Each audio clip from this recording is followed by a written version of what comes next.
120 seconds.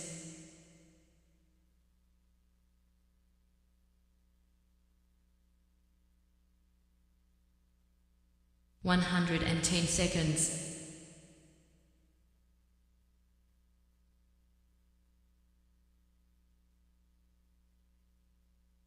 100 seconds.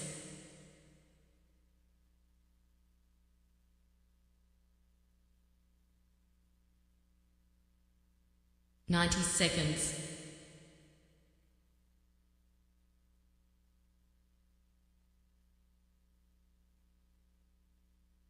80 seconds.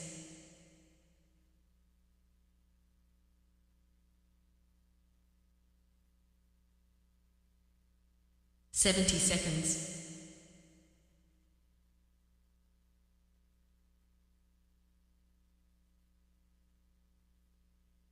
60 seconds.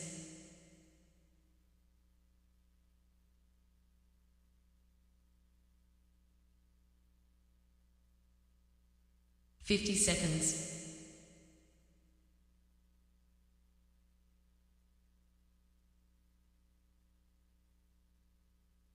40 seconds.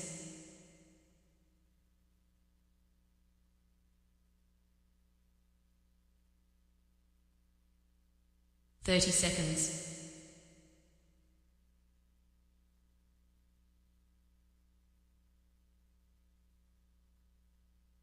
20 seconds.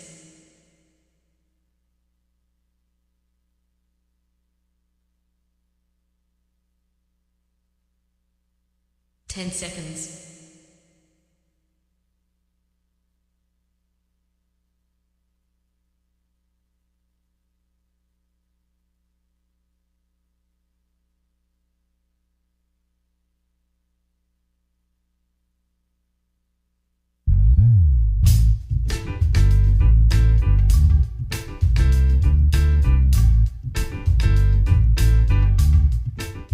'My name's J.Stan McCauley. I'm Nyesha McCauley, and you're watching AccessTV.org.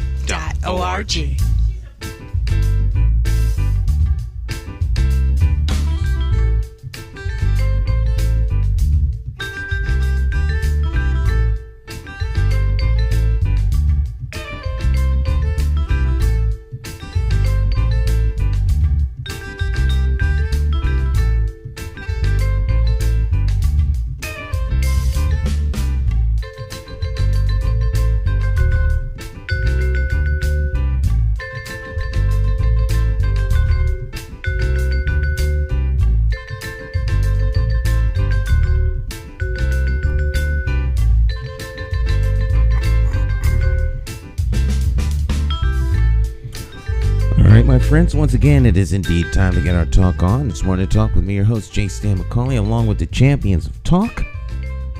This morning, talk champion in the house, none other than the one and only Jonathan Small.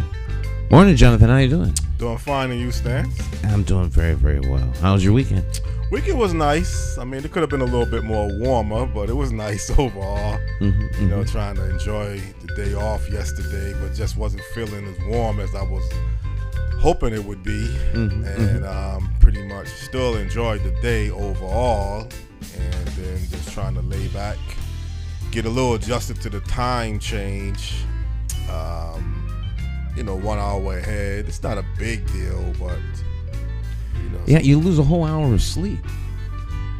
Well, they recommend go to bed. Well, I don't think that's true, because you could always sleep. It's not like you really lose an hour of sleep. I think it's an adjustment if you are getting up the next morning and you just are prepared to get up at a certain time, and then all of a sudden that 1 hour comes by a little bit quicker. But I kind of go by the clock though. As long as the clock changes, I keep an eye on the clock. Yeah. 1 clock in the house, the kitchen stove hasn't been set. So, but your cell phone, your television, it gives you the accurate time. So every now and then you might. I haven't changed the time in my SUV neither. I don't even know how to do that part. So I'm gonna take that. You just factor in the change. All right. Yeah, I live by the clock. clock is very Yeah, important. the clock is very important. If I'm in this office, I watch the clock. I should get you a clock. What type of clock? You mean just a regular clock? Yeah, no, a clock in here. I should put the clock over there so you could see the clock too. Yeah, because the old setup used to have the clock. Remember the time used to go down? Oh yeah, on the teleprompter. But you just mean like a regular clock. Well, a clock yeah. so that you could see what time it is relative for the show, for the count. Yeah. The show count. Because I can see the clock. I'm always watching the clock. In fact, if the clock is slow, I'm jacked up big time. When that battery runs low, and I think it's like an accurate time, bad news. Well, isn't that clock a little bit fast? It is fast. It is fast. It's exactly 5 minutes fast. On purpose? On purpose. Oh, okay. On purpose. It's fast on purpose. Yeah. Yeah. I'm kind of a perfectionist. I like everything to be set at the right exactly time. The right time. I don't like fast. When the clock is a little too fast or a little too slow, I don't really care for that, to be honest. I like to get it set at the right time. Even 2 minutes can bother me a little bit every now and then. Okay. But, Well, 5 minutes fast. I give you a little secret. That when I have clients, they watch the clock too, because they want to see how much time they have left. Yeah. So this way, when it gets down to the end, I say, "Don't worry, we have a few minutes." Good strategy. Yeah, that way they relax. It always gives you the appearance that you're taking extra time. Yeah. Well, for that reason, I don't mind the clock being a little fast. You have that little extra cushion in between and everything. So, but time is the currency you can't get back. Once it's gone forever. You can rob the bank, but you can't rob the bank of time. yeah, and time doesn't stop neither. No. It's constantly moving. It's always moving. Right. Although sometimes when you're doing something you don't enjoy doing, it's like the time is going by forever. And then when you enjoy what you're doing, the time is going by fast. So Yeah. I don't know if that's just psychologically or just whatever the case may be. I don't know. They say that when you're doing something you don't like, you're always looking at the time. So it just kind of goes on. It just drags and drags and drags. But when you're doing something that you enjoy, Right. you get so caught up in it, next thing you know, it's over. But time moves at the same speed always. Always, yeah. It just feels like it's probably going Yeah. by slower or longer or faster in some circumstances and everything. Yeah, everybody gets a certain amount of sand in their hourglass, and it's just pouring out. So I always tell people, be careful how you spend your time and mine. Right. Time is precious. Time is precious. Yeah. All right. Well, speaking of precious and time, it is Monday. That means, of course, that we have an expert joining us via Zoom, the new way you travel and do everything. And every Monday, we have an expert joining us from somewhere around the country or around the world. Every once in a while, right here from home. But they're always experts in subject matter. I always encourage you all to take notes. You can learn something. And Jonathan finds guests like no one else. So, Mr. Jonathan Small, you have the floor, my friend. Well, this morning on Morning Talk Live with J. Stan McCauley Talk Show, we have an internationally, nationally known drug expert. He has played a role in many different areas of drug law enforcement throughout the world and throughout the country as well. He has a good insight. He's connected with major international, national policymakers. So the guest this morning on Morning Talk Live with J. Stan McCauley Talk Show is a non-resident fellow in drug policies and Mexico studies at the James Baker Institute for Public Policy at Rice University in Houston, Texas, no other than Gary J. Hale. Good morning, Gary. How are you doing? Morning. I'm doing great. Good to be here this morning. It's our pleasure to have you here, Gary. Could you kind of let people know a little bit about yourself and background before we get into our topics of discussion?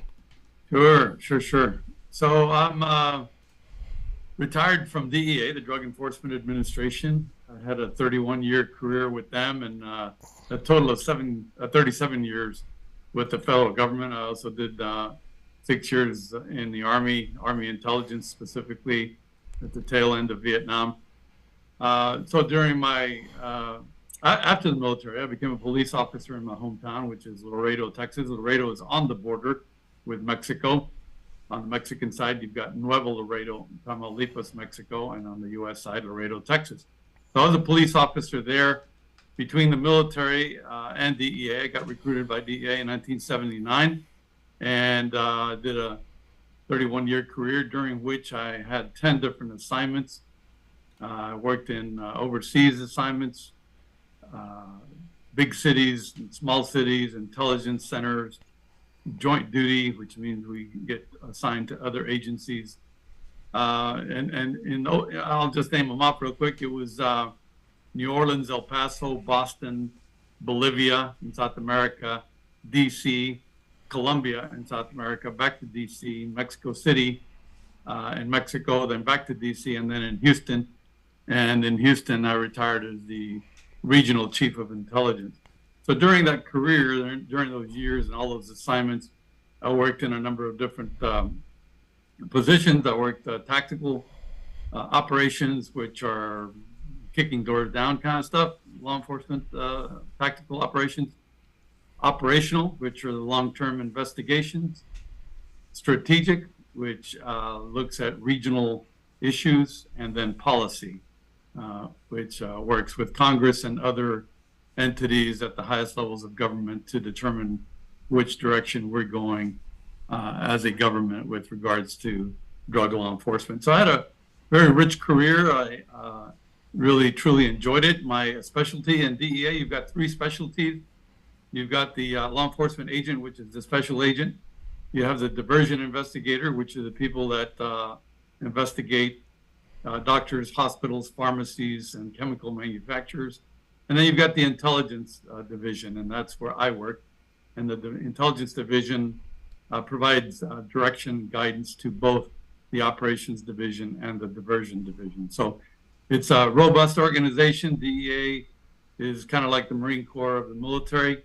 We're small compared to other law enforcement agencies, federal law enforcement agencies, but very agile and very innovative as an organization. So I truly enjoyed my career. My overseas assignments, like I said, were in Bolivia, Colombia, and Mexico City. So those were some of the hotspots that remain as hotspots today. So I enjoyed living in those places and working in those places, and have really nothing but good things to say about DEA and the folks that continue to work to try to provide some type of public safety to our nation. Well, Gary, one of the main problems of drugs is the fact that it is grown and it is processed and it is distributed and marketed. And the largest U.S. consumer market clearly is the United States. But when you have, let's say, cocaine, which Colombia, I believe Peru, Bolivia are your three major countries that basically grow cocaine, and then somehow it has to get channeled through, I believe, Mexico, if I'm correct or not. But Mexico definitely plays a tremendous role in the strategy of getting drugs into the United States. Is it as simple as just to arrest your way out of this problem towards trying to win the war on drugs, or what is some of the other strategies that needs to be looked into beyond just making arrests towards the drug problem? It's a complicated issue. And you've got two sides of that coin. It's called the supply and demand. Supply are the countries and operators in those countries that either cultivate and produce the drug, and then the demand side is on the user side. So we, as a government in the United States, have, depending on your political views, we've flip-flopped between putting emphasis on the supply side of the equation or emphasis on the demand side of the equation. Generally speaking, the Republicans, which are more conservative in their viewpoints, are more supply side people, and the Democrats, which are more liberal in their thinking, generally speaking, are more demand side focused. So anytime that we have a change of government at the White House and you bring in opposing or different views from your predecessor, then those policies change. And we tend to flip-flop in those policies depending on the political view of the party in office. And that's a big problem that we can talk about a little more as we go along. And that problem is a lack of continuity of operations. But to go back to what you were saying about cocaine, yes, cocaine is generally cultivated. It's a plant, comes from the coca plant, not to be confused with coca as in terms of chocolate. This is cocaine, and it's a leaf. And the reason that you correctly pointed out that it's cultivated in Peru, Bolivia, and Colombia, mostly. There's a little bit in Ecuador, but not hardly at all. And the reason it's cultivated in those countries is because those countries are along the spine of the Andean ridge, and the plant thrives between 6,000 and 10,000 feet. It does very, very well for whatever reason at that altitude. So that's why it is cultivated. It's grown in those regions, and then from there, because the Colombian traffickers over the years have perfected the production of actual cocaine crystal, because you have to take the alkaloid, you have to take the active ingredient out of the leaf, and there's 3 steps. It's called paste, and then base. Base is what people commonly know as crack, and then after base, it's hydrochloride. Hydrochloride is the finished powder product. And the Colombians have excelled at that processing methodology. So at this point in the evolution, most of the cocaine, once it's put into base form, then it gets smuggled, flown, floated, or driven, or whichever way, but mostly flown. It's called the air bridge, where small single engine aviation aircraft fly the cocaine base into Colombia, into large laboratories, and then it's converted to hydrochloride. So that's just making it. From there, it has to go to market. You also correctly pointed out that most of the market worldwide is in the United States. Some of it goes to Asia and some of it goes to Europe, but comparatively speaking, smaller amount than what comes to the United States. So how does it get to the United States? You have the transit zone. And the transit zone is anywhere from Colombia all the way to the U.S.-Mexico border. Central America plays a big part. Mexico plays a huge part. And eventually the drug gets smuggled across the U.S.-Mexico border into the United States market. And then it's sold or distributed on the streets. And that's where the demand side of the equation then comes into play, because you've got a huge consumer population throughout the country that keeps the product in demand. So that's kind of like a whirlwind tour of the beginning to the end. Mm-hmm. But we'll be happy to zoom in on any of those aspects. Well, Gary, one thing about drugs, whether it's cocaine, heroin, marijuana, fentanyl, I mean, you can just name your list of different drugs. Some drugs are clearly harder drugs than other drugs. They have a different terminology. They have a different effect factor. There's a different cost product. Some drugs can be sold very cheap. Some drugs like cocaine is usually more expensive. Heroin clearly is a cheaper drug. It has different effects. But is the U.S. particularly so far gone with the demand and the need for drugs that if you stop drugs from ever entering the United States, what type of effect would it have on the human capital side? And also, what type of effect would it have on the economic side? Is the United States and our country so dependent on the illegal drug trade that is part of the U.S. economy? That's an interesting question with regard to the economy. I would venture to say that the money, and it's probably in the billions, I don't know, I don't have the exact number, the money that is spent on illegal drugs for whatever let's just call it for recreational use because it's not for medical use. So whatever money is spent on illegal recreational use is disposable income. This is money that people are spending, like going out to a bar or going out to a restaurant. Those are not essentials in terms of expenditure. It's disposable income. So would it affect the United States economy if all drugs were to stop coming into the United States? Probably not, because it's disposable income. So that money would then be spent on something else, maybe recreation, maybe music, entertainment, travel. There's a number of things that people spend their disposable income on, and I think it would just, if that were to go away in terms of expenditure, it would be rechanneled into other aspects. And you may see an increase in the tourism industry, an increase in the entertainment industry, an increase in the food and beverage industry in terms of an uptick in spending if drugs were to go away. So I just don't think it would have a negative effect. The disappearance of drugs from our society, illegal drugs, I don't think it would have a negative effect on our economy. Well, wouldn't that be the starting point of really rebuilding our country, though, if you end the current drug war, if you find a way, and I know different people have different beliefs towards regulating drugs, making it legalized, medicalized, and decriminalized.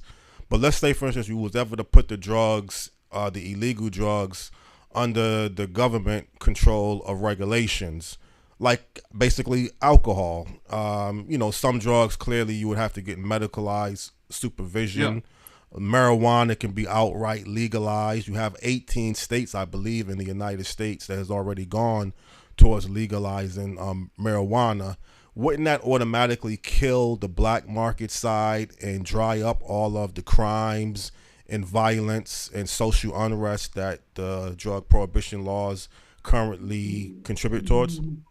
Well, yes and no, but it's a hard question, and the reason is that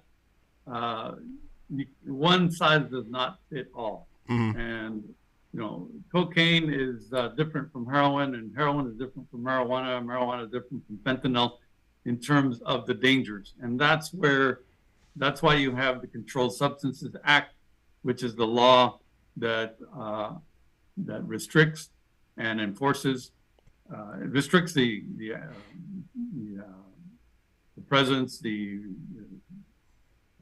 manufacture, the distribution of illegal drugs is regulated by the Controlled Substances Act, and it's enforced by that act as well.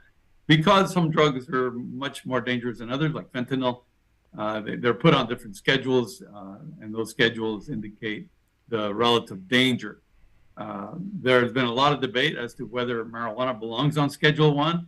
Schedule 1 is the most restrictive, where there is no accepted medical use for a particular drug, and that it has dangers to the public and so forth. But those arguments have been chipped away throughout the decades, and yes, marijuana is starting to be accepted more as a soft drug than the hard drug that was originally characterized at. And there is movement in Congress to try to remove it from Schedule 1, to make it more permissive and let people enjoy marijuana if that's what they want to do as a recreational activity. Now, if you move on to heroin and cocaine, that argument kind of withers. It goes away because there are dangers to addiction. There are dangers to life. People, not so much with cocaine, but with heroin, in an overdose. Cocaine, eventually you can overdose and die from it, but not as quickly as you could with heroin or fentanyl. So there are different dangers depending on the different drugs. And that's why they are controlled under the Controlled Substances Act. Now, you start adding confusion to the problem when you take into account all of the different countries that are involved in getting those drugs from their origin to the user market. It's called from the source to the street, or from the farm to the arm. As you're moving those drugs, they're passing, depending on the drug, they're passing through different countries that have different laws, different viewpoints, different social norms, and they may or may not be interested in controlling the drug to the extent that we are. Add to that corruption, where some corrupt officials are happy to look the other way to let the drug go through, and that complicates the matter in terms of having a viable counter-drug law enforcement strategy. So it's a complicated issue.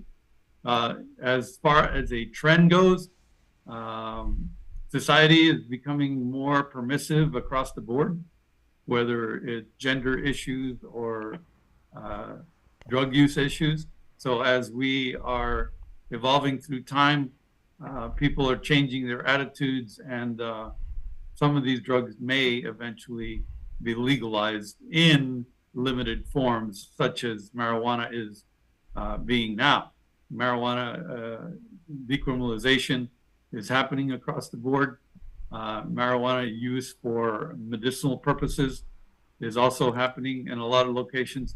And you can see that trend, and it really started in terms of a change in government trend with the Obama administration, where they essentially told their Department of Justice, don't bother, just leave the states alone, and let the states to determine their own end game when it comes to marijuana. So you see a lot of movement. There's several countries, Uruguay and in Colombia and Mexico, that are legalizing a little bit faster in terms of personal use. So you see a big movement across the board. Eventually, there's a number of treaties that are in play where a number of countries have signed on, huge number of countries have signed on in agreement that these drugs are dangerous, that these drugs need to be controlled, that there has to be law enforcement activities to limit the distribution of these drugs and so forth. But all of those treaties will eventually have to be amended and changed as we evolve and become more permissive with drug use of certain kinds of drugs. Well, Gary, even though you mentioned that it's complicated because all countries throughout the world play a different role towards how they feel towards legalizing drugs and regulating drugs, but wouldn't, if the United States be the first country to outright control and regulate all drugs, seeing that it's the largest consumer of drugs, it has a high reputation of setting the bar towards what other countries look at and want to emulate throughout the world, wouldn't that carry a lot of influence towards other countries that's undecided or against changing the drug policies if the United States was the first country to outright step up and legalize, medicalize, and decriminalize all drugs and put them under the law? Yes, that's true. A lot of the world looks to the United States for leadership in a lot of areas with regards to either national defense issues or social issues like drug use is. No question that everybody around the world looks to the United States and watches to see what we do, and then either in turn mimic what we do or develop their own policies that are very similar in nature.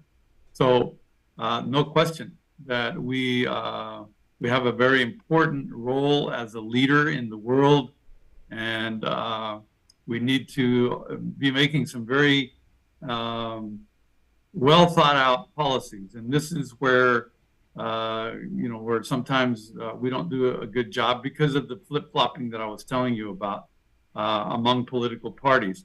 So one political party may control or put a lot of effort into the supply side let's say Republicans, and they could be in office for 8 years, and then comes a Democratic administration, and they put the opposite. They take away the effort on the supply side and put more of an effort on the demand side. Working with drug addicts, working with safe zones for drug use, working with decriminalization, and all of these different things. So you have all these different outlooks in terms of policy, and as we flip-flop back and forth, that degrades our ability to be a leader throughout the world, because people in other nations are looking at us and they're saying, well, you can't even get your act together. How do you expect us to be able to follow when you keep changing the direction that you're going? And that's a lack of continuity of operations, and that's just inherent to our form of government. It's bad. We need to fix that. There needs to, the politicians are always talking about working both sides of the aisle. Well, they need to do a better job with some of these issues, including these social issues of drug use, and agree on one thing, whatever that one thing is. Hey, we're going to do X with regards to marijuana, regardless of the political party, and then have a continuity throughout time, as we were talking about early in the session, talking about time. As we progress through time, we need to have some continuity so that we can develop meaningful policies, laws, and treaties with other nations. Stan, I kind of want to bring you into this conversation one way or the other. I know how you feel about the fact that people shouldn't be using drugs because they need to be in a clear mind. And that's one reason that I would believe that you feel people shouldn't turn to drugs. But what about the drugs, illegal side of selling drugs? And I'm going to ask Gary this question, but I kind of want to get your opinion first. If people, other than the fact that, let's say, drugs are illegal, what are some of the other reasons why people shouldn't turn to selling drugs, other than the fact that we know it's illegal, but there's a list of other reasons that you believe that people shouldn't ever turn to selling drugs? Selling drugs? Yes. Well, I mean, because it's illegal is a really good place to start. I mean, and it's destructive. Mm-hmm. Drugs addict people. Mm-hmm. So it seems to me to be the height of exploitation. Mm-hmm. And so it's just, this might be overreach, but I think the analogy works. It's just like capturing a group of people and then forcing them into into the sex trade. Mm-hmm. Prostitution. Right. You're exploiting for personal gain. Mm-hmm. The community doesn't benefit from sales of drugs within the community. It deteriorates the community. It causes people to lose focus. They become addicted. They'll do whatever it takes to meet that addiction. So, recreational, as our guest has talked about, if you're spending discretionary income on entertaining yourself, one form of entertainment is just as good as another, as long as it doesn't bring you or the people around you a particular harm. Mm-hmm. But when you talk about drug sales, you're generally talking about illegal drug sales where lots of money are made because people are addicted to something and they'll do whatever they have to get the money in order to meet the need. Mm-hmm. So no, drug sales, I don't see drug sales being beneficial in any way. And you still don't feel it should be legalized, medicalized, and well, you do believe decriminalized. You said that in the past, that you think some drugs needs to be decriminalized. I think you'd probably decriminalize marijuana, but in your comment you said all drugs, all drugs should not be medicalized. Because to me, this is just this is not necessarily the truth or right. This is just Stan. Medicalization of drugs is it's like the opening of the door to legalization. There's a reason and a strategy for medicalizing certain drugs. Mm-hmm. There's a whole industry of drug therapy. It's not like we have to start, medicalizing everything. We have medical We have narcotics and drugs that are used for medicine ad nauseum and very beneficial to human beings as they go in for surgery and treat all kinds of diseases. You know, the medicalization of cocaine, the medicalization of LSD, the medicalization, everything that is being talked about. There's a reason why these things are under controls, as the guest is pointing out, is to limit access to these narcotics that are extremely dangerous for human beings to consume. Any questions you want to ask, I guess, Gary? And I'm listening. Well, that's where the quality control, the danger is in the quality control. We're talking about medicalization of some of these drugs, like taking cocaine or heroin, for example. There's a lot of medical use as for pain management, and that's where we got into the opioid crisis. Pain management gone wild. It went completely out of hand. But there are legitimate uses for some of these drugs, whether they're opiates or stimulants. Cocaine is a stimulant, but there's lidocaine. There's all kinds of derivatives. But the key difference is that these drugs that are used for medical purposes have a very, very strict quality control regimen. That means that when they say they're going to give you 0.05% of cocaine in your lidocaine to numb your gums when you're at the dentist, it's exactly that. Whereas what you get from the streets and jungles of Colombia, you have no idea if it's 95%, 100%, 105%, 65%, and much less when it gets onto the streets of USA, Philadelphia, San Antonio, I don't care where you are.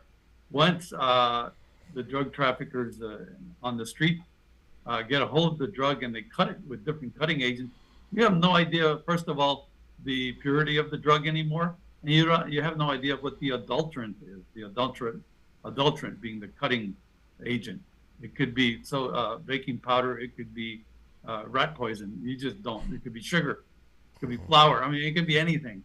And that's where the danger comes in, because now you're adding uncontrolled adulterants to an uncontrolled quality control. Now, has this been perfected to some extent so that death is diminished from illegal drug use? Yeah, yes, the Colombians have done a fantastic job with quality control. But flip that over to fentanyl. Fentanyl is produced in Mexico. It's not a drug that is cultivated like cocaine. It's not a plant that's converted, whereas an alkaloid is extracted and then converted into a drug. Fentanyl is manufactured, which means it's a number of chemicals that are combined to make the drug. Unfortunately, and that's happening in Mexico almost primarily, despite the fact that the president of Mexico said a couple of days ago that there was no fentanyl being produced in Mexico. That's an interesting statement by the president of Mexico when his own army has seized tons of fentanyl at different fentanyl laboratories. But as they're making this fentanyl, you don't know. You've got two areas, two places in that supply chain where things can go bad.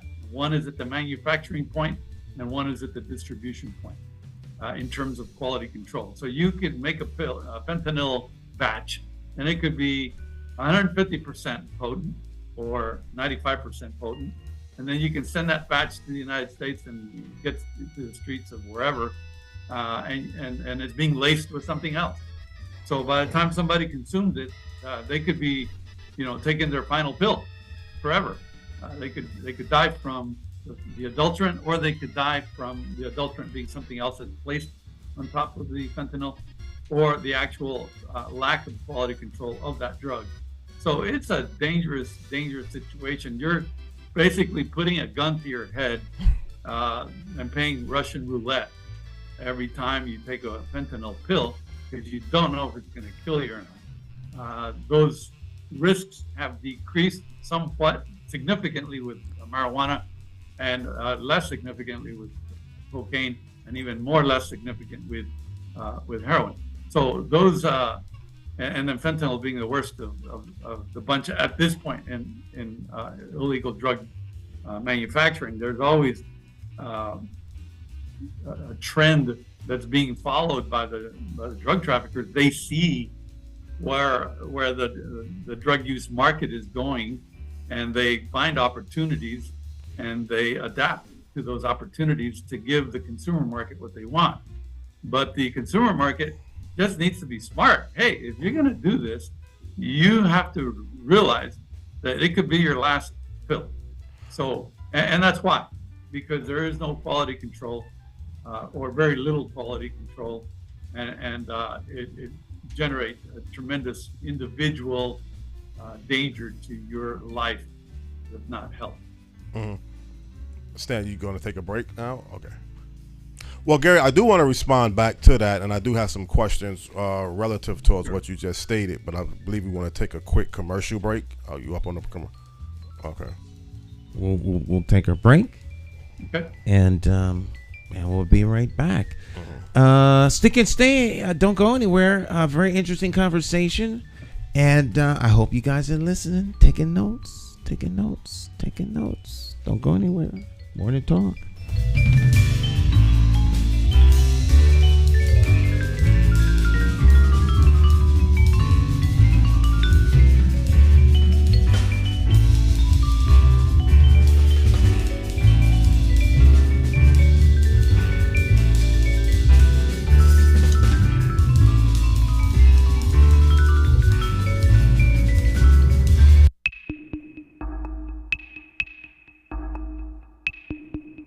Every bad political decision is made by a politician elected to office.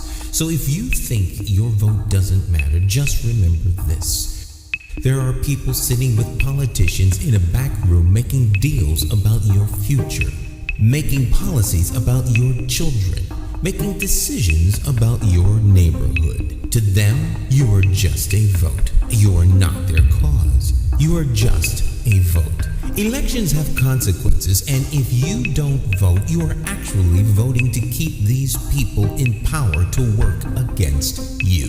Now more than ever, you need to make your vote count. It's time to clear the air and vote for a mayor that is unbought, unbossed, trusted, and accountable to you, the constituent. My name is J. Stan McCauley, and I am an independent thinker, and I approve this message. I'm asking you for your vote on Tuesday, September the 12th, 2023, in the Democratic Party primary election for mayor of the city of Hartford. For more information, visit McCauleyformayor.com. Have the courage to vote your conscience and vote for the name you trust and know. Vote J. Stan McCauley for mayor.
Hi, My name's J.C. McCauley. I'm Nyesha McCauley, and you're watching AccessTV.org. Okay, my friends, welcome back. It's Morning Talk. Jonathan Small in the house. It's Monday, live. Okay.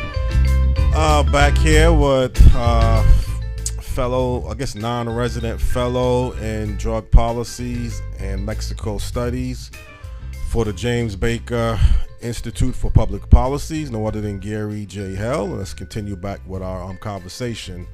One thing about when you mentioned Mexico and the role that they're playing with the cartels, and you mentioned that they are heavily involved in the drug fentanyl. Also, you left out the part, maybe not intentionally, you left out the fact that China is contributing towards, let's say, the chemicals that is required to make fentanyl, and then it's being processed or produced in Mexico. So I don't believe Mexico is acting alone when you're talking about fentanyl. And then you look at the reasons why it was stated that there is a decrease in revenue towards the fact that marijuana has now become legalized in about 18 states in the United States. So now you're trying to make up for some lost revenue, and clearly fentanyl is a new drug. Another part about when you mentioned the fact that people who are taking these drugs, they don't know exactly what they're taking.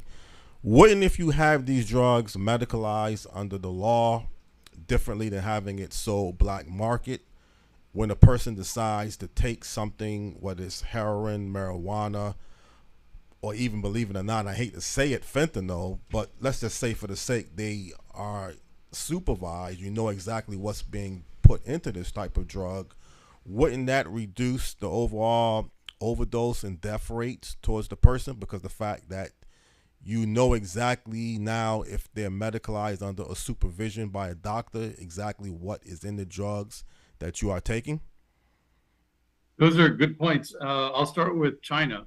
So fentanyl is, or let me put it this way, China is not the only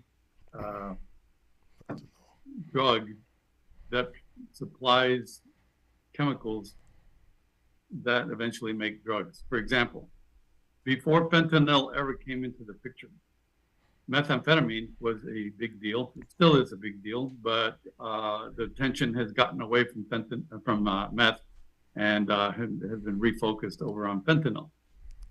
So how do you make methamphetamine? It used to be manufactured in garages, in motel rooms, in trailer houses, in barns, all over the United States.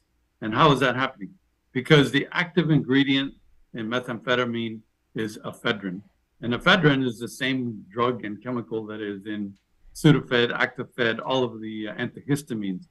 So people were going and buying all of the it was not regulated at the time.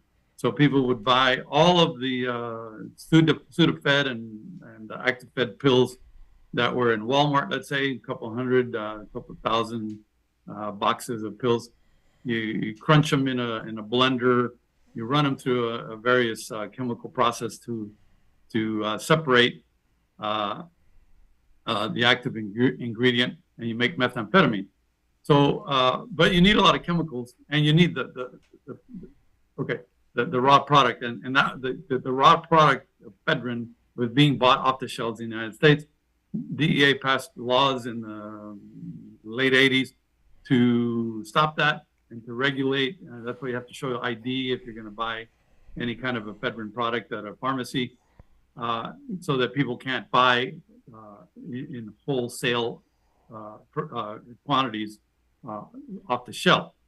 So then the entire production of methamphetamine moved over from the United States over to Mexico. The Mexican drug trafficking organization saw an opportunity, and they started making methamphetamine at the wholesale level.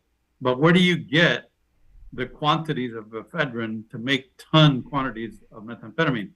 Well, guess what? Ephedrine also comes from a plant. It comes from the ephedra plant. It's extracted, the alkaloid is extracted, then it's turned into a powder. That happens primarily in China, India, and to some extent in Germany, but in Germany it's already been converted to ephedrine. So the raw product, the ephedrine that comes from the plant that is being used in Mexico to make ton quantities of methamphetamine is coming from China. And the chemicals, they're called precursor chemicals. If you use a chemical to wash a drug, to clean it and to make it better, like in cocaine, those are called essential chemicals. If you use a chemical that becomes part of the end product, then that's called a precursor chemical. Those precursor chemicals, in the case of methamphetamine and in the case of fentanyl, are coming from China. Unfortunately for us, we don't have a very good relationship with China right now. DEA does have over 85 representation in over 85 countries of the world. We have a representation with China, but the Chinese government just doesn't want to hear it. This is something that they don't care about because it's in the black market. So, and it doesn't account for much in the way of the balance of trade between the United States and China. So, and you know what? It's an American problem from their point of view. So they really don't care. They don't cooperate. China does not cooperate with the United States when it comes to international investigations to try to identify the sources of these drugs, of these chemicals particularly. We had multiple outreach efforts with the Chinese when I was with DEA, and they just, because we would find barrels in Colombia of chemicals, of essential chemicals. We would find barrels of ephedrine in Mexico from China, of precursor chemicals. Just ton quantities of the raw product that is then used to manufacture the end product illegal drug. And the Chinese just wouldn't hear it. They just wouldn't hear it. They just don't care. Your problem is not my problem, is their basic attitude with regards to that. Then you move that product in shipload ton quantities into Mexico, and it then converted into the final product. So Mexico has a responsibility, number one, from allowing the illegal importation of these chemicals into Mexico, and two, allowing those chemicals to be converted into a deadly product, and three, then allowing those chemicals to be exported into another country. In some places, that could be an act of war. But in our society, our government looks at it, we kind of, unfortunately, from my point of view anyway, look at drug abuse as a medical problem. Somebody's got an addiction, so therefore they're sick. And if they're sick, then we have to treat it as a sickness. To me, it's a choice. The very first time that you choose to light up, whether it's a cigarette or a joint or pop a pill, you're making that choice. So if that choice turns out to be an addiction, I don't know if that truly converts itself into a disease. Maybe, maybe not. That's up for debate. But now that we're talking about drugs as medicine, I'll address your second point about what if drugs such as fentanyl, heroin, cocaine, and other drugs were chemically regulated so that you would have quality control. Well, you could do that. You could do that theoretically, but why, if that's true, if we were to take that model and say, let's regulate some of these what are called dangerous drugs like heroin and fentanyl, if we were to regulate them to the point where the manufacturers would have very strict production and quality control routines, if that were to be the case, well, why is that? Why is cocaine right now not being allowed into the market? And the reason is, what I believe, is that no matter what you do, no matter what kind of control, what kind of quality control, what kind of sales distribution controls, like at Walmart, making you show your ID if you're going to buy ephedrine, no matter what you do, if somebody wants to abuse it and somebody wants more and then more and then more, it's like alcohol. When you start drinking alcohol, one drink and you get the alcohol effect. But after a while, you're going to need 5 drinks and then 10 drinks because you become accustomed. Your body becomes accustomed to that drug, and you need more of it. So the same thing happens with marijuana, with cocaine, with heroin. We become habituated, physiologically habituated. Our bodies become used to it, and then we just need more of it to maintain the high or the effect that we seek. So even if you did regulate it and to the point where the product had a very strict and a label that said X amount of percentage of active ingredient is in this pill, yeah, you could do that, but the potential for abuse is still there, and that's where the problem comes in. Well, excuse me, Gary. You know, you're answering the questions excellent, and there's no disagreement with what you just stated. But one part that I believe you left out, why many countries don't want to turn towards regulating and legalizing and medicalizing these type of drugs, is that they are more profitable having these drugs sold on the black market. If you take a drug like fentanyl, particularly, I just heard a report like in Mexico, the average factory worker makes about $23 a day. Right. They can make over $100 a day processing and manufacturing fentanyl drugs. And that goes into many other different types of drugs. There's a tremendous amount of money having these drugs being sold like under a black market level, comparable if they are going to be regulated and sold legalized. What would happen to the cartels in Mexico? What type of income would that now say to the Mexican government, who you could say is involved with having these drugs being sold? Are you suggesting that the governments of these countries are the real suppliers? They are contributing factors. I would say in Mexico, cops do get paid off. I know that happens here in the United States as well. But I would have to clearly say that if these drugs, well, who's at fault, number one, if the drugs can get into the border? You have the DEA and other homeland security levels. Somehow along the line, if you have these drugs being sold as a black market level, there's a lot of money to buy off people. I mean, they get in through airports, drugs gets into our prison systems. There's so many different ways that drugs gets into places that it's illegal to get into. So somebody got to be turning the other way, allowing it to happen. Yes, I understand you do have drug seizures. You do make arrests. You do confiscate a lot of drugs. But at the same time, as much drugs as you can confiscate and stop and making arrests, there's still a ton of drugs entering the United States through ships, through planes. So somebody has to be getting paid off. Or I mean, to some degree. I'm not saying everybody's getting paid off, but what do you think about that theory, Gary?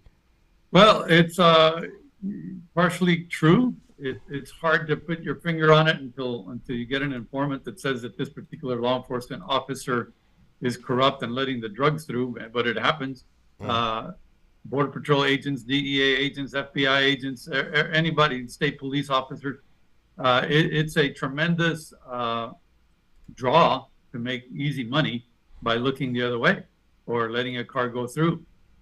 So insofar as the border, it's mind-boggling because you have about a 2,300 mile long border from California to Texas, bordering Mexico. Yet everything comes through, and you have to also look at it from the historical perspective. Smuggling out of Mexico into the United States has been going on since the days of the Civil War. Mm-hmm. When the North needed cotton for uniform, they would smuggle cotton from Mexico around. They would take it to the Gulf Coast of Texas and then take it around up to New England as contraband around the Confederate States. So and then came alcohol, and then came drugs. So smuggling has been a way of life in Mexico for decades, if not centuries, and it has become part of their economy.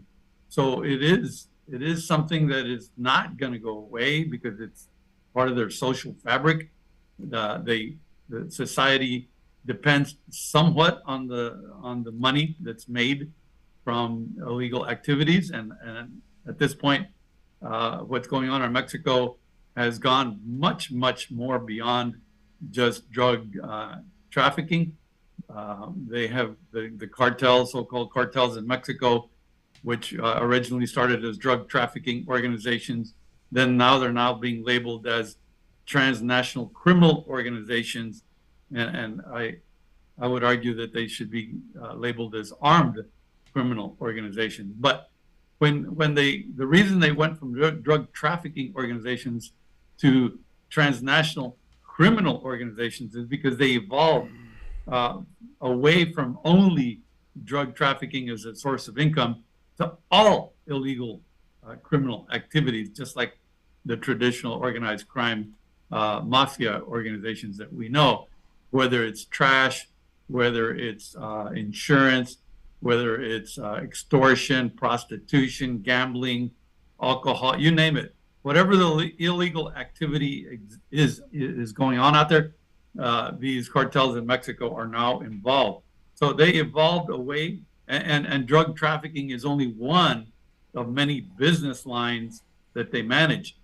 So it's quite a huge enterprise that generates tremendous billions upon billions of dollars of revenue that has woven itself into the fabric of both of our nations, not just Mexico, but in the United States as well. But isn't the key, again, keeping something drawing billions of dollars of revenue is the fact that it's illegal in black market? Wouldn't, once you make something legalized, wouldn't that kind of shift the revenue and almost dry up the cartels? Or would the cartels still be able to make lucrative money? Yeah. I'll give you a micro example of what you're talking about, and it's a perfect example, and that's marijuana. You mentioned it a few minutes ago. Most of the marijuana in the 1980s before the 1980s, most of the marijuana coming into the United States was coming from Mexico. And then it started coming in from Mexico and Jamaica. And then in the 1980s, mid 80s and beyond, from Colombia. So you had three sources of marijuana coming into the United States: Mexico, Jamaica, and Colombia. Then, so what happens? As time goes on, Americans started messing with cultivation and the indoor grows and all the super potent marijuana that is now being grown in the U.S. It got so good. And at the same time, you have this liberalization of our laws allowing for medicinal use, decriminalization, and personal use. At the same time that's happening, the quality of the marijuana that's being cultivated has increased such that it is so good that the Mexican, Colombian, and Jamaican marijuana can't compete. They cannot compete against American cultivated marijuana. It's the best in the world. So that has had a tremendous impact on that business line as a moneymaker, particularly in Mexico. And that's why you see a shift into the manufacture of methamphetamine and fentanyl. If one dries up, then in terms of revenue maker, then they move to another. And they have done that very successfully, even when that revenue source dried up in the United States as far as marijuana goes. Well, I think I asked you this earlier earlier during the show, and it's a hard pill to swallow, but sometimes you have to be realistic, particularly if the U.S. is the largest consumer. And I hate to keep saying the U.S. alone, because I know there's other countries throughout the world that do consume drugs, but certainly not at the level that the United States consumes drugs, the harder drugs in particular. If people are so dependent and so used to having something made available, and the drugs all of a sudden gets dried up, there's no way that you can get heroin, cocaine. Well, marijuana is legalized now, so I don't know if you want to put that drug in the same category. But clearly, if you're talking about cocaine and heroin, you have to replace something. There's some medical evidence, and I know with heroin you have the methadone clinic that you have to weed people off. You just can't stop people cold turkey with that particular drug. Now, I don't know about the other drugs in particular, but the mentality also is people are so ingrained to looking for something to either increase pleasure or just become addicted to something. So or to get zoned out, to get zoned out. And, former First Lady Nancy Reagan stated it as simplistically as she can, just say no. But I don't know if that theory can really carry a lot of weight, telling people to just say no to something. You have to say yes to something too.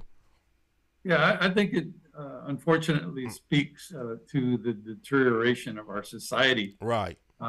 We're letting our society be degraded more and more. The president of Mexico said this a couple of days ago. He was angry because there was a congressman here in Texas that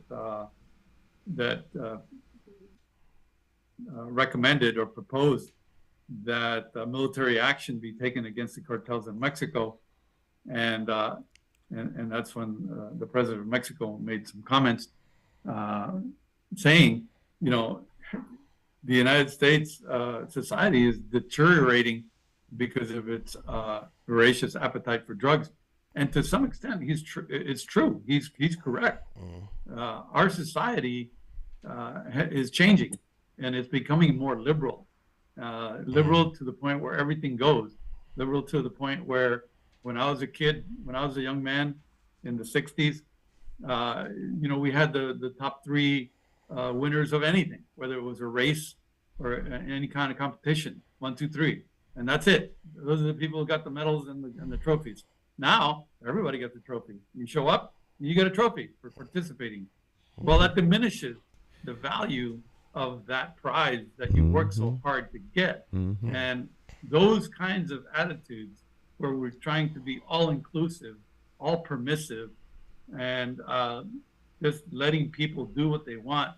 I'm for freedom. That's one definition of freedom, but you can't have freedom to the point where you allow people to just do what they want with no controls, whether it's driving 90 miles an hour down the road, which has potential for killing people, or popping a pill, which has a potential for killing yourself. So yes, I do believe that it is a degradation of our society that is fueling, to some extent, probably exponentially, fueling additional recreational drug use in the U.S. And that then it becomes a snowball effect because then you need more of it. And if this particular product dries up, then we're looking for something else, and that fuels the emergence of something else. Just like fentanyl came behind methamphetamine, and that was a smart move on the part of the Mexican drug manufacturers. Well, Gary, this was an excellent presentation on your part, and you are expert, and it clearly came across on this morning's show. And I definitely appreciate you being available. I mean, we're just about out of time for this particular segment, so I'm going to look into most likely a part 2 segment, because I don't think everything, a lot of information and a lot of good facts was clearly presented this morning, but I'm pretty sure there's some other information and there's some other sides that also I would like to address in the very near future. That'd be great. So that'd be great. I'm definitely looking forward, and I know you're one of the best now by interviewing you.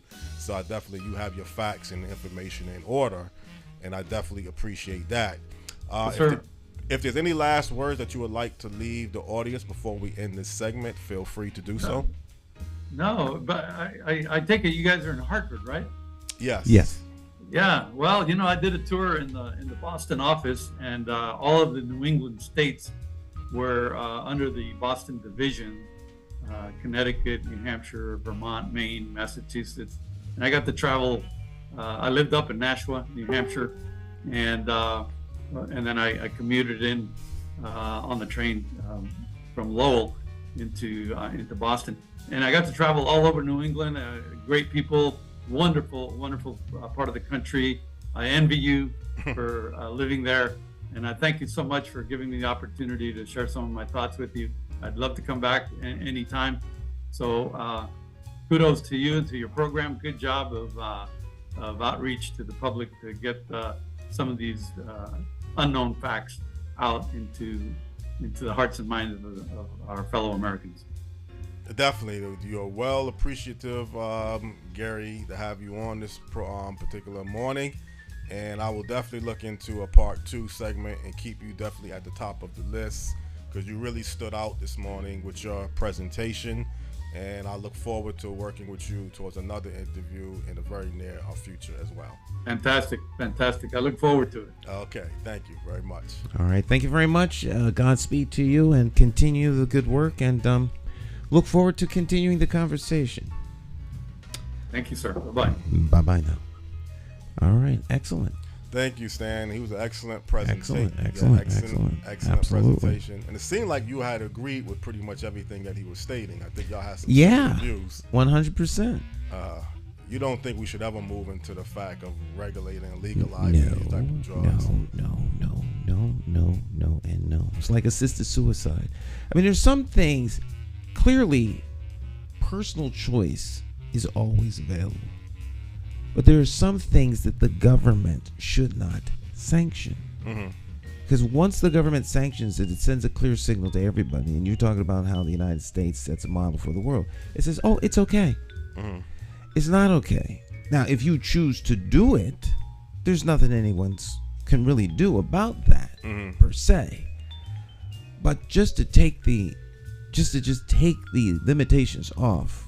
I use the guardrail. You're driving on a winding mountainside road, and there's guardrails there to kind of help guide you along the way. You take the guardrails off the road, a whole lot of people are going to get killed. They're going to die. Right. So there needs to be limitations for the greater good of the whole. And what you're having now is like super duper minorities, like the 1% setting the rule for the other 99, and it's madness. This is how societies collapse. But the only thing about it is people will say we're losing the drug war currently the way it exists today. More people are turning to drugs, using drugs. That's a problem within the United States and within our society. When people turn to these things, there are ways to gain control, but it's going to take some serious intentionality and leadership. And I don't know that we have that at some of the highest levels of policy setting individuals. Like, generally that is left to government. It's not only government, because government is ultimately a reflection of the people. So, all right, well, we'll finish that conversation when we come back. All right, stick and stay. Don't go anywhere. It's Morning Talk. Little Jay Hogart in the background. We'll be right back.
file school administrator or taxation without representation? Is it the gatekeeping community leaders who sell out the very people they were elected to fight for?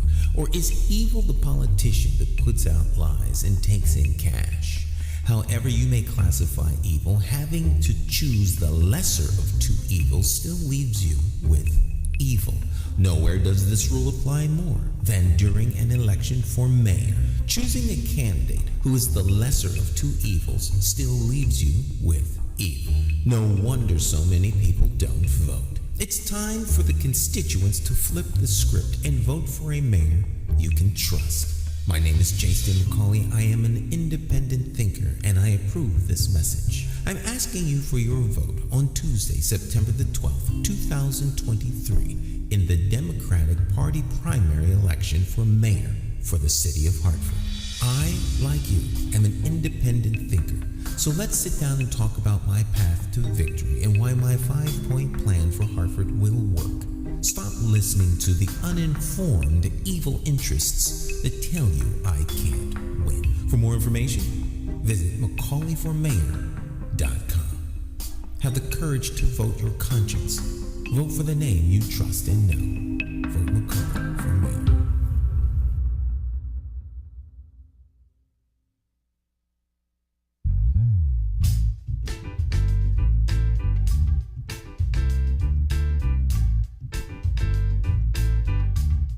Hi, My name's Jason McCauley. I'm Nyesha McCauley, and you're watching AccessTV.org.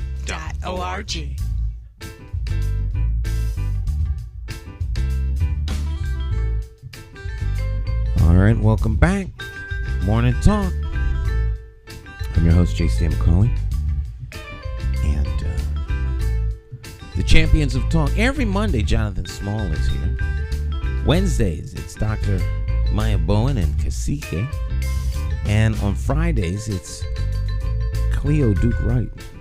Then you can catch the repeats on Tuesday, Thursday, and Saturday, Sunday. We have lots of fun doing this. That was great conversation. I thought it was. Yeah, and I don't think we ever had. I mean, we had some professor in the past talking about the research, or was talking about the medical issues of drugs. But here's somebody that worked on the law enforcement side. I mean, he had a different component in the area that he worked on. I don't know if he was directly making the arrest, but he definitely had the intelligence side that he had mentioned. So you're getting someone that was part of the Houston DEA, drug enforcement agency, narcotics. He spent time in Mexico. He's traveled to Bolivia, Peru. I mean, it's an international. But before drugs hits the street corners on any urban streets in America, there's a huge process that he had addressed, how it gets, made and now funneled here, and then it gets to the level where people can get it on the street level. Again, Like anything, like a car or sneakers or your food. Food, yes, process. Before it gets on the nice shelf at the Whole Foods or the ShopRite or the C-Town, it's got to go through a whole process. Someone's got to pick it, pack it, ship it, sort it. Well, I've heard people in the past who used to sell drugs or was thinking about selling drugs. They got to the point that they can't be part of selling poison. I think sometime That's a good way to be. I like that. Yeah. The mind got the little conviction came upon them. Selling poison to make killing someone else so that you could profit. But the only thing about this whole drug market is it goes from the cartels all the way down to the low-level dealer. So you have the cartels who play the big role on the top, and then you have the suppliers, the middleman, and then you get down to the low-level dealer. It's like any other business, though, Jonathan. You got the auto cartel. They just don't call it a cartel, or the diamond cartel. And it finally gets down to the low-level dealer on the street that's got a little jewelry store or a car dealership or a corner store, a bodega. It's just that they're criminals. Right. They're a criminal enterprise. There's no way of. They're still business people, but they're criminals. Right. And that's why you can never justify what they're doing, because they are criminals. They're criminals. Right. So the argument, the fact that I'm just a little guy, why you're bothering me. Oh, you talking about the street level? Yeah. I mean, why you gonna just arrest me for trying to make a little money, but you're still a criminal? I'm not saying what you just stated. Well, it doesn't. The drug dealer, the street level drug dealer isn't the only criminal. There's lots of criminals. Yeah. The bank robber, the stick-up man, the mugger, the rapist, there's all kinds of criminals. Right. All kinds of criminals. But sometimes if you knock one criminal element off, then it could turn into another criminal. Right. Like roaches, you get rid of one and then there's another one. If you don't get to the source. Right. Well, I think that's the key, getting to the source. But getting to the fact that, and obviously you can't guarantee that people are going to turn out and be a law-abiding citizen. There's going to always be some factors that's going to contribute to someone turning to crime. But certainly if you have money in something and it appears to be lucrative, if it's not lucrative, it makes it a little bit more of a challenge and difficult to compete. Because I've heard people in the past saying, it's hard for me to compete with the drug market because there's just a lot of money involved in drugs. If there was little money, and now people may say, well, there's really not much money at the low level side, that you could be better off working at McDonald's at some time than being a low level street dealer. Well, it depends on what people want to do for their money. If you don't want to, I don't know. Well, I think it's simple.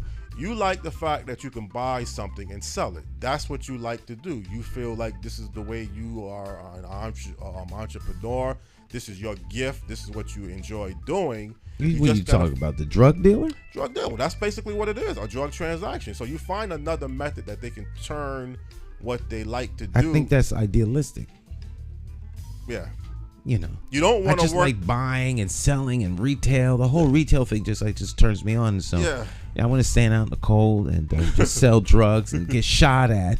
It all comes with territory. Criminals are criminals. Right. But a lot of people are involved in the illegal drug trade. A lot of people are involved in all trades. Right. All businesses require a lot of hands and a lot of people. That doesn't make it better or worse. Some things are illegal, some things are not. Well, I would say more people are probably going to prison, getting shot and killed over the illegal drug trade than, let's say, other crimes. I mean, that might be the bigger difference, though. The cartels are killing people in Mexico because of the drug. There might be other crimes that people can get kidnapped and get killed as well. But so ultimately, what is your point? Well, I said it to the guest Gary J. Hale during the show. If you took these drugs out of the black market, would it reduce the crime problem? That's what Cliff Thornton has always stated with efficacy, that you have to, at least at the very least, you will attack the crime. It'll only reduce the crime to the degree that the criminals decide to get right, because there's always going to be someone who wants it for cheaper. Right. You could get cars everywhere, but there are a lot of people who will go to great lengths to get a car cheaper because it's stolen, repackaged. If folk can find a way to get what they want cheaper, they will. There's black market cigarettes being sold right now. Yeah. There's places in Hartford you can go and get you a Lucy, right? You get you a single. You can get anything you want. Cocaine, guns. Right. Sex. Yes. It's part of whatever you want, you can go out and buy. If you have the money. Right. So it doesn't get rid of the criminal element, because criminals will always find a way to make money. Yeah, but maybe you won't be having somebody battling over this turf. I mean, that's how it has been for a long time. Marijuana now, you can purchase marijuana legalized, so I don't have to go to the street level dealer to take a risk anymore to buy marijuana if I choose. So. They'll cut the price. There's gonna be a baseline price for cannabis sold legally, and then the criminal will come in and undercut it. Mm-hmm. Where people will go to get it cheaper. Right. Well, again, I'm not saying I'm in favor of. I am in favor of changing the drug laws, and believe it or not, I got to be perfectly upfront. I don't think it's working. We're arresting a lot of people. We're putting a lot of people in jail. Drug addiction is still a tremendous problem.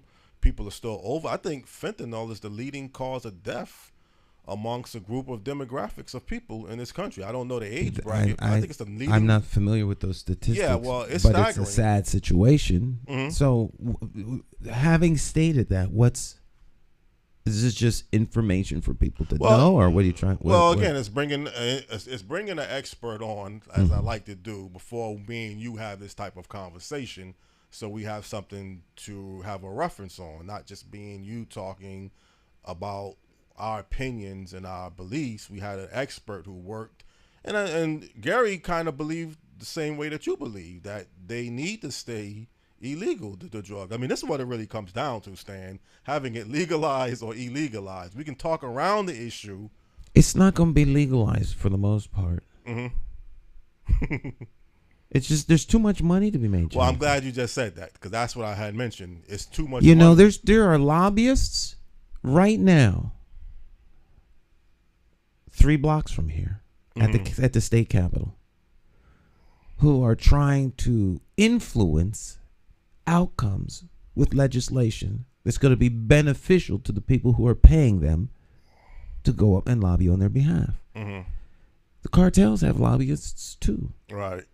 People who are working to make sure that these things stay illegal. Illegal, right. And they have lots of money. Yes. And they corrupt entire systems. They corrupt governments. They corrupt judges. They corrupt superintendents of schools. They corrupt everybody. Ministers, because of the money. So it's a dual thing. It's greed and the love of money, right? And an escape from the pressures of society. The society is breaking down. Yeah. Excuse me. Because there are no rules. Yeah. Imagine if they took the referees off the football field. You can do what you want to do. Just let them play. Yeah. You know, why is the referee always getting in the way of the game? Just let them play. Yeah. Well, and then it'll turn into what? They would be out there killing each other. Yeah. You need rules, but you have to still examine the rules and the laws that you have on the book too. You just can't say because you have a law that sometimes the law doesn't need to be changed, because, you know, there's certain laws that may not be working as best as it's designed to work. So after a while, you do have to look at the laws. I mean, laws are only as good as your ability to enforce them. Mm-hmm. The laws do not stop people from doing stuff. Right. The law does not stop you.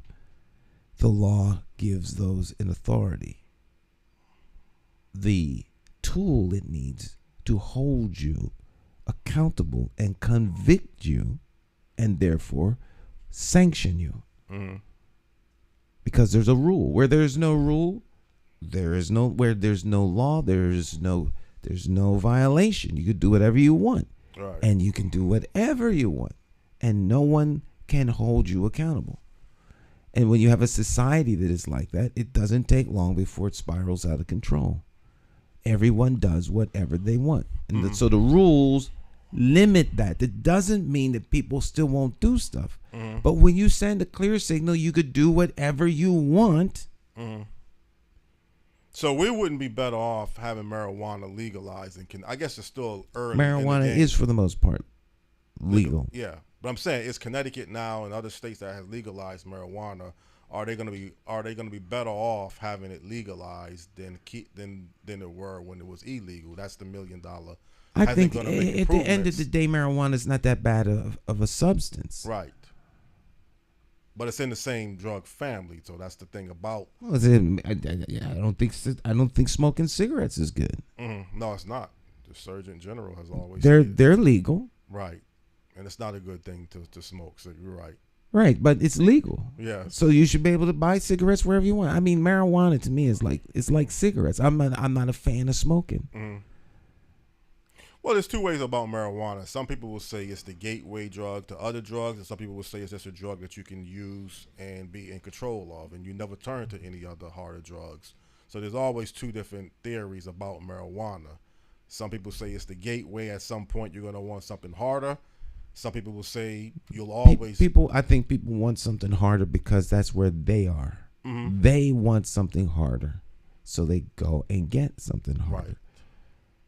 I don't think that marijuana is necessarily a means by which you will automatically become addicted to heroin. Right. That's true. So, I have no real data or history to support anything around this because it's not an area of huge concern to me. Having said that, the argument that marijuana is a gateway drug helps keep it illegal. Right. And there are individuals who profit from it being illegal. But now that they've changed their business model, they will now profit from it being legal. Mm-hmm. Because they will control the market. Mm-hmm. Squeeze the little guy out. Yeah. You won't be able to compete. Mm-hmm. You can't open up a cigarette company that's going to be competing on any major level. Mm-hmm. It's like a microbrewery. They're not going to let the microbrewery get to be this huge chain. Mm-hmm. The competition is always there. Some places will use rules. They'll use the system. They'll use the legal system to regulate you to death with a new law that says that you don't have the right to do this in this particular area or some zoning thing. But, they're not killing folk like the unregulated, drugs on the street. Mm-hmm. The competition kills you. All right. And again, I don't have all of the facts and information on the latest 2 homicides in the capital city of Hartford. Terrible. But I would say that's a sad cry. The first incident, clearly the person was shot. And it's kind of ironic because I had mentioned to you last week about Baltimore Street, how I didn't think that was, and sometimes you can't even blame the street. It just happened that he was shot initially on Baltimore Street in the broad daylight. And I guess he was trying to drive himself to the hospital, driving down Albany Avenue, and then ends up crashing into other cars at the corner of Albany Avenue and Woodland Street. A young man, his father actually went to school with, a long time ago. Mm-hmm. But that was a horrific incident. I didn't see it. I mean, I did see the police heading to the scene. But for people to witness something like that in your community, and fortunately he didn't cause no other deaths or injuries, driving. I don't know what rate of speed he was even driving when he crashed into those cars. And then another, just last night or yesterday mornings, some man from Bloomfield ends up shot and killed on Albany Avenue. And it seemed like crime was very low in Hartford for the beginning of the year. It's only March. Yeah, but it was only 3 up until that point. That's now 1 2 a month. in 1 week. Yeah, 1 a month. Right, it's not even got hot yet. Right. But you and I have been having this conversation for 20 years, Jonathan. Yeah, but you're running for mayor again now, so it's going to be part of your agenda to focus on public safety to some degree. I have a public safety plan, have had a public safety plan. It remains the same. Mm-hmm. Violence is an outward manifestation of a different problem, mm-hmm. and it is a health issue. Mm-hmm. And so it has to be treated like a health crisis, not a crime crisis. Mm-hmm. But there's money in fighting crime, much more so than fighting health. Oh. Mm-hmm. And so, police departments are funded by these crime-fighting dollars. It doesn't mean that we don't need the police. We do need the police. The police need to be supported. Mm-hmm. The police are not the enemy. It's a misguided approach to how you deal with the real problem. Well, did you look at the segment yesterday that I sent you about real stories with Mayor Luke Bronin talking about some of the legislation laws of having the repeat offenders constantly being released or not? I guess there's a problem of many repeat offenders. That was I didn't watch it, but I'm familiar with what you're talking about. Elliker and some of the other mayors were doing a press conference asking for, I guess, the prosecutors to be tougher because they know that a lot of these crimes are committed by the same people over and over again. Repeat offenders. So that's a serious problem there. You're trying to run for mayor of a city and you have a lot of repeat offenders constantly not getting sentenced long enough. They're constantly going to continue doing the same type of crimes. I think that would frustrate anybody to know that this person shouldn't even be on the streets. Well, that is true. Why are they out? Because there are liberal, and I don't mean politically liberal, there are very laxed rules that are applied. Right. One can only come away with one thought.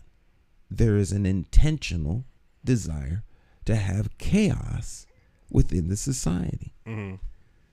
It benefits someone's agenda. Yes. Because you can kind of pinpoint this is where the problem is coming from. The repeat offender. Most crime is done by a small group of people.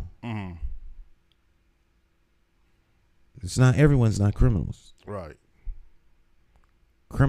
Being a criminal is a very hard work. I know you said about a drug dealer is a hard job, so a criminal too. Any crime.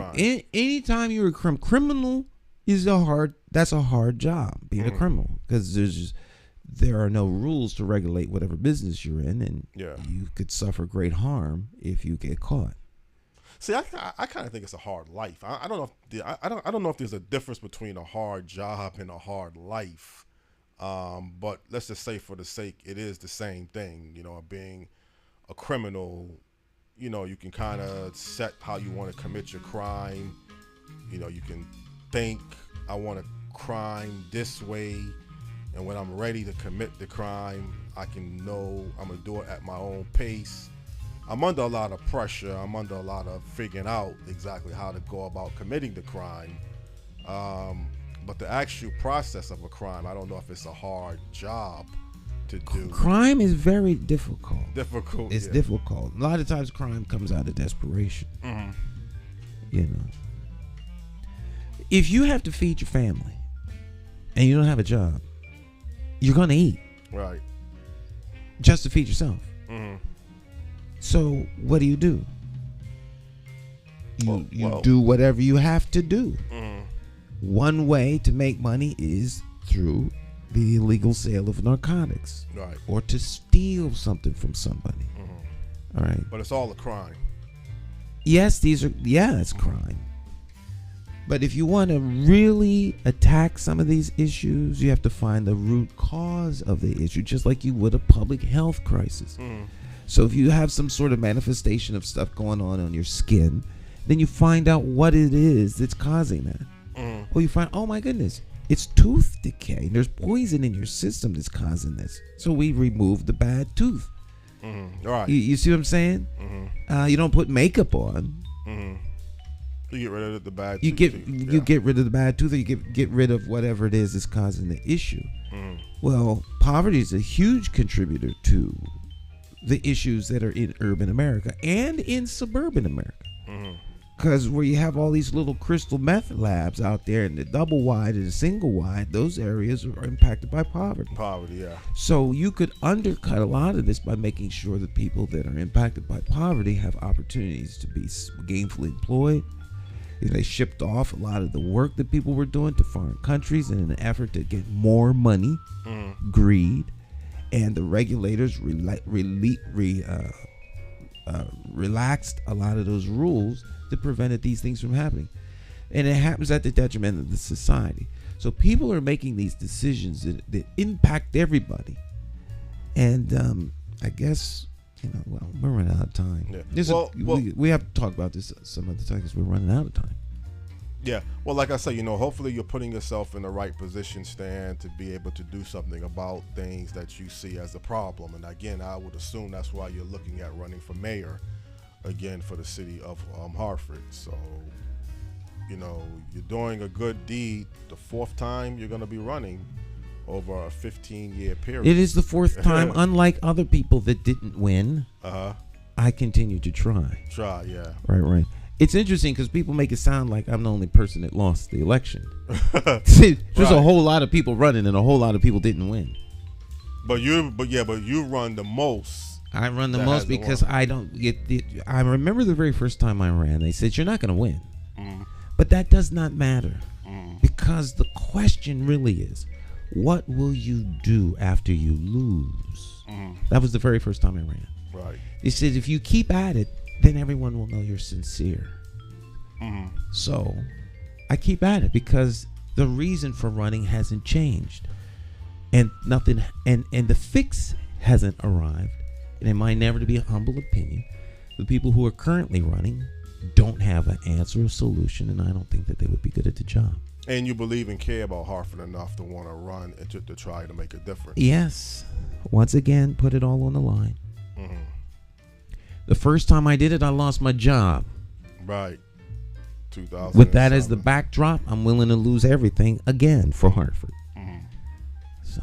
Well, like I say, put yourself in the position, whatever your campaign strategy is going to be, how you want to go about running your campaign. I mean, that's going to be real important. And at some point, get to the point that you are the Democratic nominee. That's the next step towards September or whenever they have that. September the 12th. The 12th. Is it important for you to get the endorsement of Mayor Luke Bronin, or that doesn't matter to you? It's important to get the endorsement of everybody. I would be stunned, shocked, and awed to get the endorsement of Luke Bronin. Right. I don't see that happening by any stretch of the imagination. Yeah. Okay. That is not likely to happen. Okay. Right. So I'm not actively seeking the mayor's endorsement. There are a whole lot of other people that are doing that. Well, again, I mean, he stated yesterday on Real Stories he hasn't officially endorsed any candidate, but I would assume at some point he will endorse. He may or he may not. He may not. Okay. A lot of people stand down. Okay.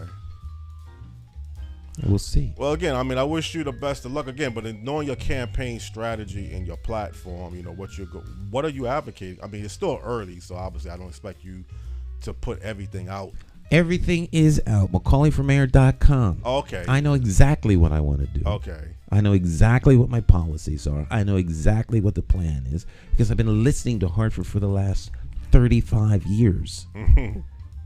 Their needs haven't changed. Right. So any candidate that needs to listen to what Hartford has to say hasn't been listening. I've listened. And then again, you can state why you are the best candidate to become mayor of Hartford, because that's going to be real important to say. What I makes can you say that, Jonathan. Yes. Yeah. What makes you the best candidate, and what makes you stand out better than the other candidates? That's important. I mean, obviously your sincerity, your beliefs, what you've done, you have a track record that clearly you can say, this is why I'm the best candidate to become mayor of Hartford. People now got to decide. That's up to the people. The people to vote for you. Yeah. Right, but let's see how things turn out over the next couple of weeks. We'll see. That's all we can do is wait and see. September the 12th, we'll know. Yeah. Democratic, okay. Well, again, I'm all set for next week. I have a guest lined up, so there's no pressure going into next week's. And, if you're doing a show this Wednesday, I'll definitely keep an eye. Yeah, Wednesday we'll be here. We're going to have a special guest tune in on Wednesday, Christopher Dukes. Oh, okay. We'll be here. He'll be here on Wednesday. He's been on in the past, I believe, Christopher. Yeah, but this time we're going to get a little bit more into the situation that has, that has affected his life in such a negative way. It's terrible. Oh, okay. Terrible. I'm not even to aware. be accused of something that you didn't do. Oh, okay. Is a harsh burden to bear. It's a harsh burden. So he's going to be here on Wednesday. We'll talk a little bit with him. No, you had an excellent guest last week. I gave y'all props for that guy. Mr. Royster. Mr. Royster, yeah, former basketball player. Yeah. One of the Doc Hurley boys. Yes. And I guess he was a top basketball player. Yeah. In college, at least. And he seemed like he knows the history of Hartford basketball. He knows the history of Hartford. Hartford's a small town. Everybody knows the history of Hartford if you're from Hartford. But y'all was talking heavily about basketball. Then y'all got into other subjects matters too. Hey, it was a great guest. A great guest. Yeah, we have great guests on the program because we got great co-hosts. And the co-hosts are the ones that usually bring our guests. He knows Luis Delgado. Yes. This basketball. Yeah, they know each other. Okay. Well, we'll stand again. I mean, let's see how things turn out. You know, if you're going to have a press conference or you're going to have any big. Well, you already made your announcement that you're running. We're running. We're running. We're up and running. We're up and running. Doesn't take us long. Yeah. 7 days. You got to get some media coverage, though. You got to get on Real Stories at some point. We will. We won't need to get on Real Stories now. Not now. I'm not a media hog. Okay. Well, definitely, I think that's important. Although I think that's highly debatable since I sit on television all the time. No, let's get you on as we get down the road,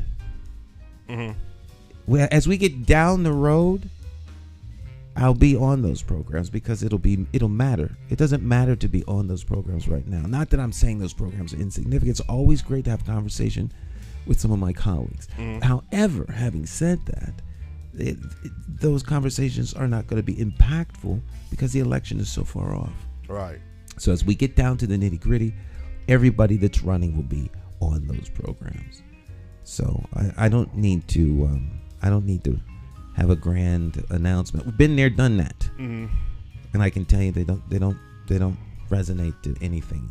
So you rather get on later than earlier, right? No, I'd rather get started with the work. With the work, okay. With the work. People aren't interested in necessarily what your plan is. They're interested in the deliverable. Are you going to do a thing? I shouldn't say they're not interested in your plan. They're not interested in hearing that you're working on something. They want to see what you're going to deliver. And so. Do you have any major big plans? Well, you say you have everything outlined, but you have anything that you're working on that's quite not on your website? Everything's on the website. Okay. No, but I mean, is there anything that you are trying to implement that's not technically? I can't implement anything. If I understand your question, we're doing what we do. In terms of implementing policy, you have to be elected to do that. Yes. I can point to my website and show you things that are currently being done that weren't being done when we started out. So things on the website have been implemented. Okay. My 5-point plan has not changed. It's the same. It just doesn't have, the architects of the plan implementing it.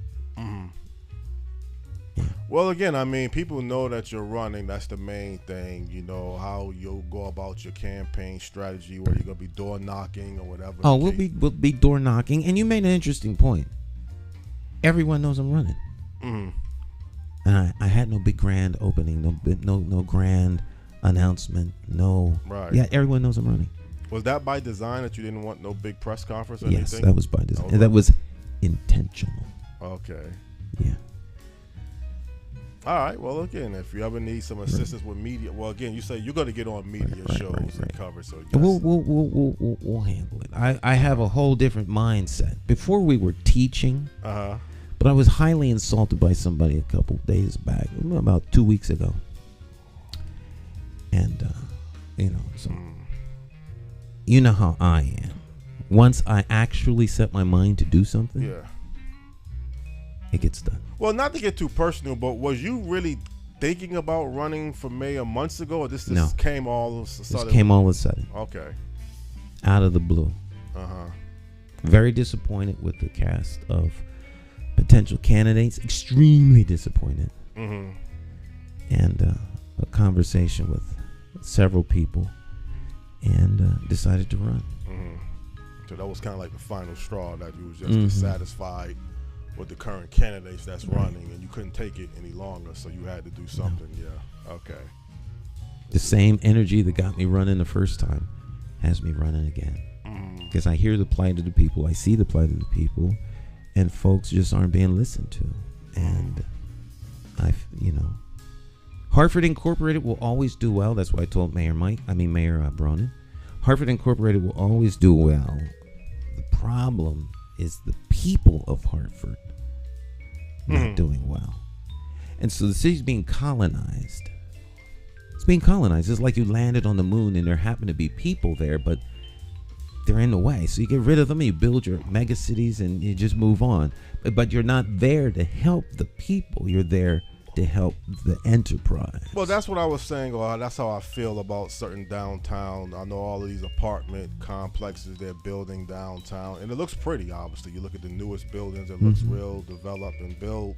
And will even look prettier from off in a distance, looking in at the magic city that you used to live in. Yeah, but it's not.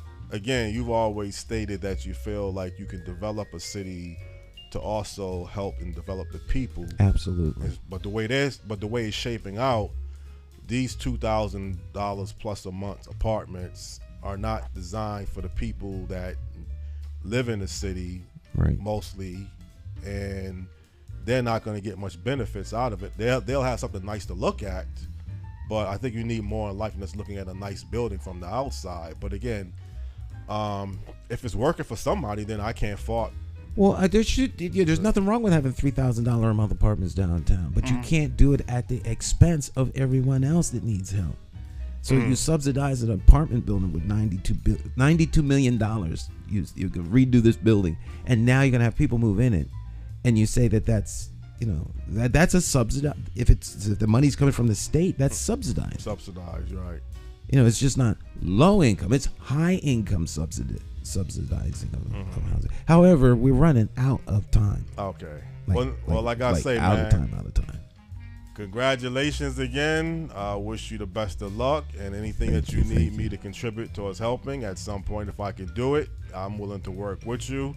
All right, Jonathan. Well, I could get your picture on a Stand with Stan. It's the Stand with Stan. I don't know how you want to go about doing that. All right, brother. But again, like I say, let's wait until Wednesday. I'll keep an eye on that show and look forward to possibly having a good show. I think it's a good show next week, but we have to wait and see. All right. Okay. All right. We're out of time, my friends. We'll see you next time. Y'all have a great rest of your day. Bye-bye. Okay.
Peruvian, Indian, Bosnian, Italian, Irish, Jamaican, African American, European, straight, gay, Nigerian, transgender, Christian, Jewish, Muslim, short, tall, skinny, rich, poor, happy, sad.